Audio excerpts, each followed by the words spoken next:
la calligraphie, ce qui est intéressant, c'est que ça touche, c'est un art visuel qui a rapport à la fois à la peinture ou à l'art et à l'écrit, à la littérature, à l'histoire, c'est une évolution, à l'histoire des matériaux, même de la technologie, les outils ils ont évolué et on crée de nouveaux outils. Et puis bon, il y a toute la base traditionnelle qui donne vraiment une assise sur laquelle on travaille vraiment le regard, on travaille le geste. Et en fait, c'est la meilleure école pour la peinture abstraite aussi, la calligraphie, parce que c'est un travail sur le geste, comme tout ce qui est l'art figuratif classique, c'est plutôt le dessin qui va être la base essentielle, mais tout ce qui est gestuel et dans la dimension de l'abstraction, c'est la calligraphie, je dégrade un peu tous les continents. Et aussi de cultures différentes, parce que moi je travaille beaucoup dans les salons du livre, j'ai rencontré des grands calligraphes arabes comme Hassan Nassouri, des calligraphes chinois comme Chino. Donc en fait après il y a ce métissage, cet échange avec les autres cultures. De faire travailler des fois occasionnellement sur des performances collectives. Et puis après bon moi la calligraphie arabe et la calligraphie chinoise m'ont ouvert les yeux sur.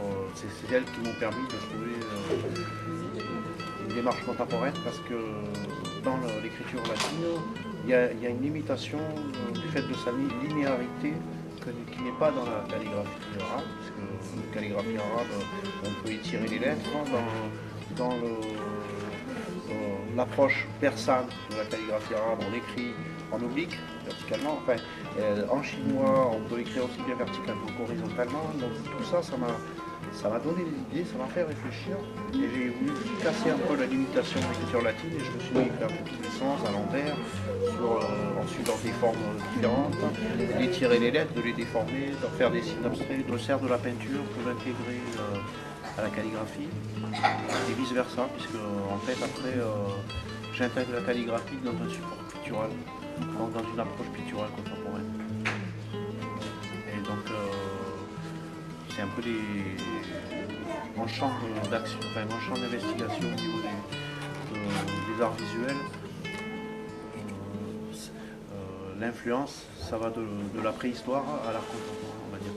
C'est-à-dire je m'intéresse aussi bien aux fresques pariétales qu'à l'art contemporain, en passant par l'art des scribes médiévaux, la Renaissance italienne. En fait, chaque époque a une écriture, et donc une écriture dominante dans la calligraphie latine, je parle. Et chacune de ces écritures est un univers à part entière. Donc cet univers, il a une dimension historique qui est utile quand on enseigne, ce qui est quand même ce que vous demandiez. Mais ensuite, on peut le transcender, c'est-à-dire